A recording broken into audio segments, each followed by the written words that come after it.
After a wildfire strikes a community, firefighters are often called upon to determine why certain homes were destroyed, while others escaped unharmed. The information they gather not only helps them to understand what happened during the wildfire, it can also help make homes more likely to withstand future wildfires. As a fire professional in Oregon for over 30 years, Gary Marshall has conducted many of his own post-fire examinations. And so he's come to visit Jack Cohen at the Missoula Fire Sciences Laboratory. Jack is a research physical scientist who has been studying wildfires and home destruction since the early 1970s. Here, Gary hopes to learn how to make his own examinations more helpful and reliable. So Jack, you go out on a lot of these post-fire examinations. What is one of the most important things you look for? Well, there are many things to look for, but the first thing that I do is to keep in mind that I'm taking a scientific approach. I do that by setting aside preconceived notions and assumptions and only pursue the evidence. Why is that important? It would seem that having some initial ideas would be helpful. Well, it's very important for the examiner to understand how homes can ignite. And it's very good to get an initial context of the fire, initial observations that tell you about how the fire spread into, what the intensity was when it spread into the community, what homes ignited, and what the weather conditions were. We all create patterns and draw preliminary conclusions whenever we see those things, but it's absolutely critical for us to substantiate everything we conclude with the evidence. What about a set of guidelines? Is there a checklist you follow? I don't really follow a strict, rigid guideline or checklist. The method that I use is to use the basic understanding of how homes can ignite and the heat transfer basics, and then I go from house to house, which are all different, and let the evidence guide me. Do you have an example of something you can show me? I do. So the first thing that I want to show you is an examination we made in San Bernardino, California during the old fire that was burning in the San Bernardino Mountains and spread down to the city. How do you start the process? The first thing that I do is to contact a fire official to gain as much information as I possibly can. In this case, the fire chief gave me some basic information about the fire, where it burned, what the weather situation was, and where houses were destroyed during the disaster. So here we've essentially got the foothills right in here of the San Bernardinos. Right here we're looking north. And the yellow spots that we're seeing is destruction, is that right? Yes. And so within this grid of streets, this is pretty much solid housing, isn't it? Yes, that's correct. You do have some of these foothills that are coming down in, but you're not dealing with farm country or open fields. It's pretty much a developed out area.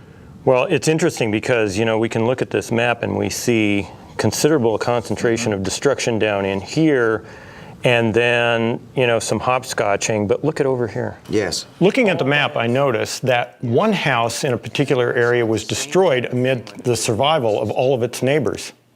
In my experience, I've found that a lot of people are amazed by that. So it seems counterintuitive that only one house could be destroyed. Exactly, it is counterintuitive. But too many people have this image of this huge wall of flames sweeping down and destroying everything in its path. In reality, it's extremely rare that high-intensity fire burns into the neighborhood. If high-intensity fire destroyed this house, then we have to answer the question of how its neighbors survived. So the evidence suggested that firebrands ignited this house. So take us through what happens when you arrive on the site. We begin by looking for evidence. It's a process of elimination. And in this case, we looked at the roof first. It's composition shingle roof. We can see where certainly the roof on the inside, where the house was burning, finally it penetrated in from wherever, multiple ignitions, very likely. The interior of the house is burning. From that, it takes the shingles out, the roof, but the eaves won't spread the fire. So here we have the remnants of the composition shingle roof that didn't spread fire. See any So once we eliminated the roof as the ignition source, We looked at the ground for evidence of surface fire spreading to the house and igniting it. We can see here that they've got concrete walkway that, at least in this portion of the house, separates them from the grass that may or may not have been able to carry fire. But what we do know is that from the post burn, that this portion of the grass was not capable of spreading fire, or at least it didn't spread fire even to the walkway. Right. So you also eliminated the possibility of a surface fire igniting this structure? Precisely. If the grass doesn't burn, then the fire didn't spread to the house, and a surface fire couldn't have ignited it. It's important to remember that our examination is based on the requirements for combustion. If the requirements for combustion aren't met, then the house doesn't ignite. The structure protection in place had their eastern escape route cut off, and the fire was impinging upon the western route. And so the issue came down through the structure protection branch and through the incident safety officer to pull everyone off of this division. So they left approximately how close to the time that the fire came through here? They were off the hill no more than 15 minutes before the fire came through. This conversation allowed me to assemble a timeline of events for both the fire and the actions of the firefighters. Do you have any I was sense of- particularly interested in determining whether firefighters had taken steps to save the house, or was it something else? I've noticed you've had somebody helping you on this case and the last one. That's Ethan Foote from CAL FIRE assisting me. I've learned that having a second set of eyes from someone who is knowledgeable can be very helpful. Look at how their mulch spotted in. You know, we've got no fire out here. We'll get in there and maybe take a look and see if we can find some firebrands. But look how the mulch, the dry mulch, spotted in and spread some fire. If that's right up next to the structure, we've got potentially some problems. Yeah, if the walls are ignitable. Exactly. Or, you know, one of the things that I worry about even with stucco, wood frame and stucco, is getting it up under where the plate meets the slab. Yeah. I am concerned about that frequently, where you can get that plate glowing. But you see the landscaping feature where they have just 12 inches or 18 inches of rock right next to the wall is sufficient to do that. You can Exactly. It keeps it away. So you discovered signs of ignitions in the landscaping, but no evidence that fire actually spread to the house. Exactly, and that's how this house survived. People don't realize that most destroyed homes occur during low-intensity fires, from burning embers and surface fires, not huge crown fires. And these ignitions occur over very short distances.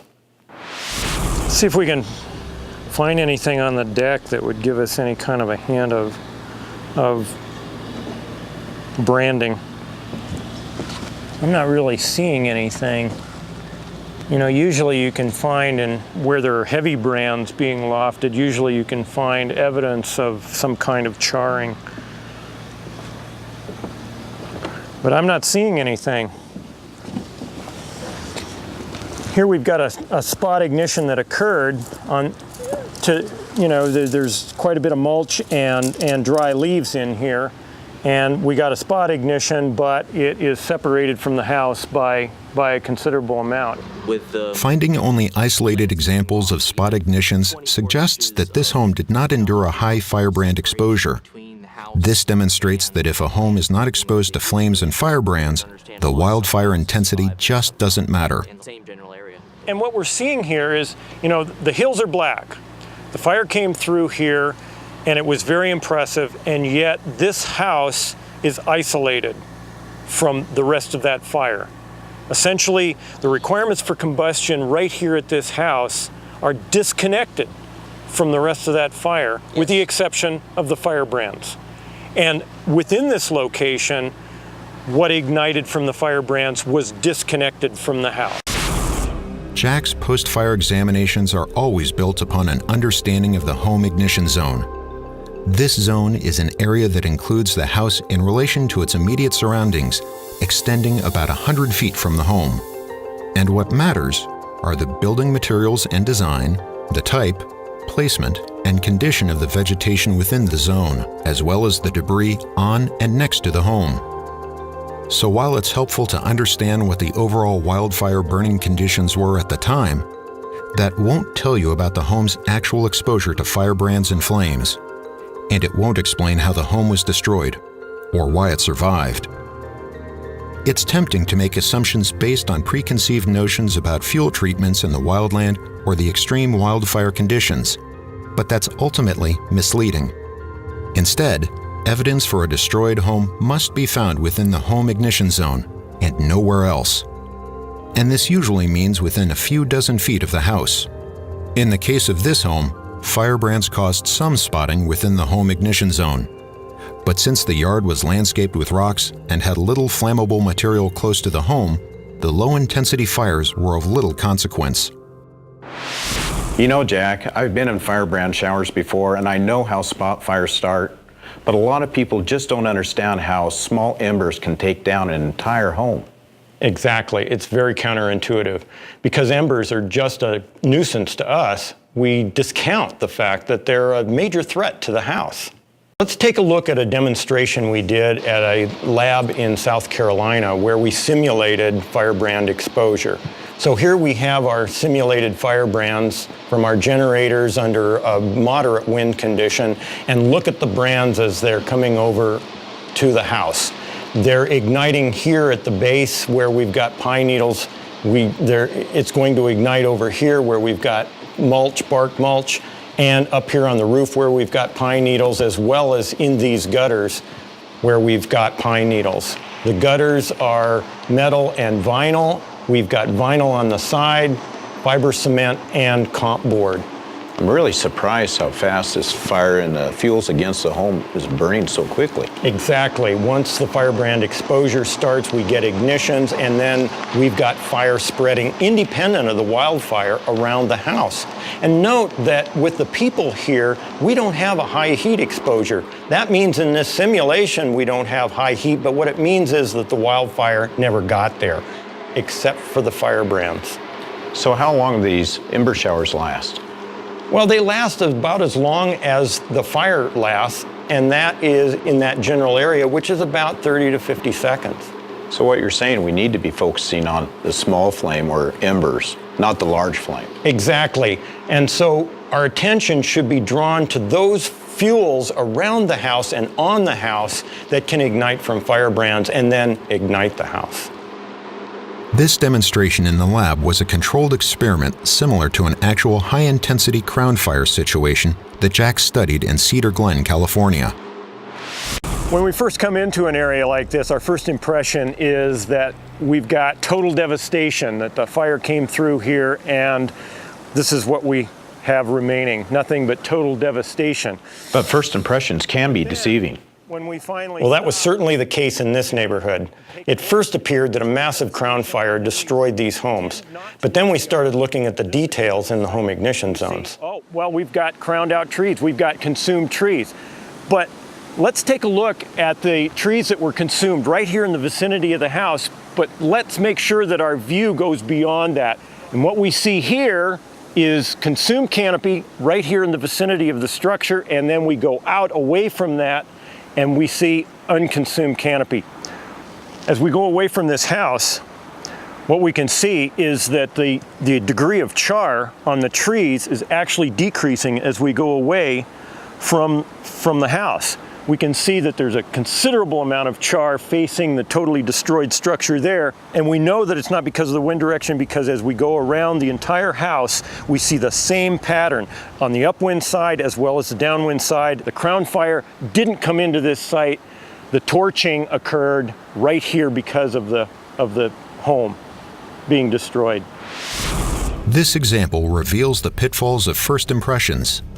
Although this home had been surrounded by trees, it wasn't a high-intensity fire in the canopy that destroyed it.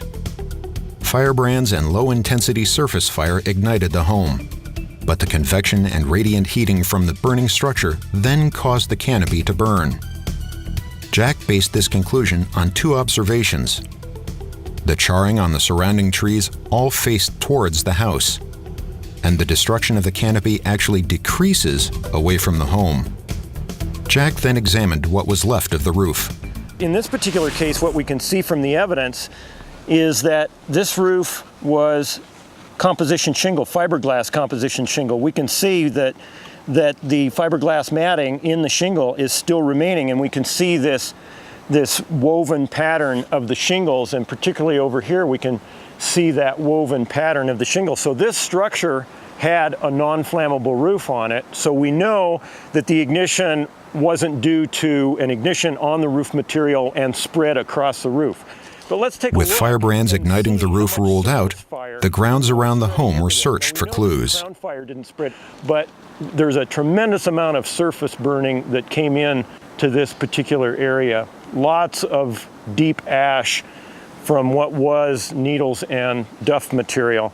And so easily fire could have generated in this cabin because of continuous fuel right up to the base of the cabin. So we've got continuous surface spread, perhaps contacting the cabin, plus whatever firebrands were occurring that easily could have spotted adjacent to and on this particular location. And you can see that the next structure up, the foundation, is just 10, 20 feet behind the wall of this structure. So clearly, structure to structure, radiant heat and fire spread may have been a factor up here. Absolutely. We've got very close exposure here from one location to the other, one structure to the other, and we could easily have structure to structure spread in this particular location. So were you ultimately able to determine how this house ignited? No, but that's okay. We have to accept the idea that there were multiple ignitions that caused the destruction of this home. It could have been firebrands, surface fire, or radiant heating from the adjacent burning house. We just can't definitively say. But a neighboring home gave us further evidence.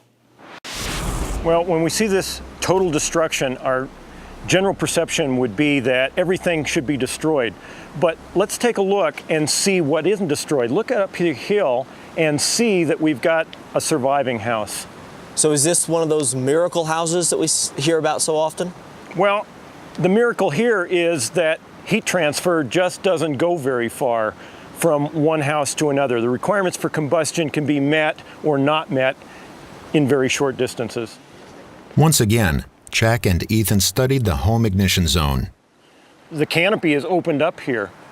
So even though there may have been a high intensity fire, actually it would have stopped away from this structure. But what happened was that the surface fire came down the slope and it stopped away from the house. Even though there's some vegetation in this particular area surrounding the house, it didn't spot in, obviously. We'll take a closer look to see how much spot ignitions may have occurred around the structure, but by and large, the fire didn't come next to this structure.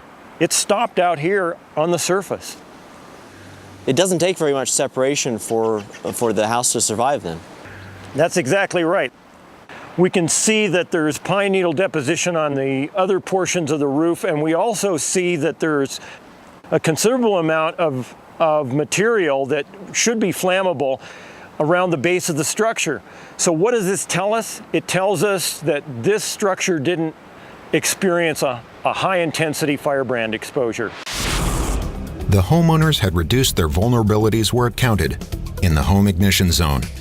The thinned out canopy lowered their exposure to high intensity fire spreading through the tree crowns. And less vegetation, dead litter, and flammable debris on the ground near the house reduced their exposure to low intensity surface fires. But at the same time, luck was on their side, as embers easily could have ignited the pine litter.